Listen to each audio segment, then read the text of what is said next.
Les marchés européens ont nettement reculé dans le sillage de Wall Street hier soir, et cela continue aujourd'hui. Les inquiétudes des investisseurs sont nombreuses, et notamment avec l'impact de la guerre commerciale de la croissance mondiale, hausse des taux d'intérêt de la Fed et des valorisations de certains segments de marché. Justement, on regarde les marchés européens d'un peu plus près maintenant. Une heure avant la clôture de Paris, le Stoxx 600 perdait 0,96% à 363 points. À Londres, le FTSE perdait 1,13% à 7064 points. À Francfort, le DAX, lui, perdait 0,35% à 11 671 points. Et de son côté, le CAC 40, lui, perdait 0,83% à 5163 points.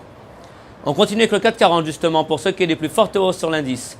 Une heure avant les clôtures des marchés parisiens, aujourd'hui, nous avions ST Microélectronique, plus 2,34% à 14,46 € et Peugeot, plus 2,3% à 21,10 €.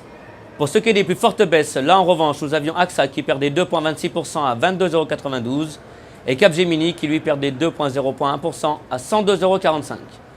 Et puis on termine avec le marché d'échange. Une heure avant la clôture de Paris, 1 euro valait 1 $ 1574, tandis qu'un dollar, lui, s'est changé pour 112,25 yens. À la bourse de New York, on est jeudi après-midi. C'était Laurie Simbert pour Trading Central. Je vous souhaite une excellente journée et à demain.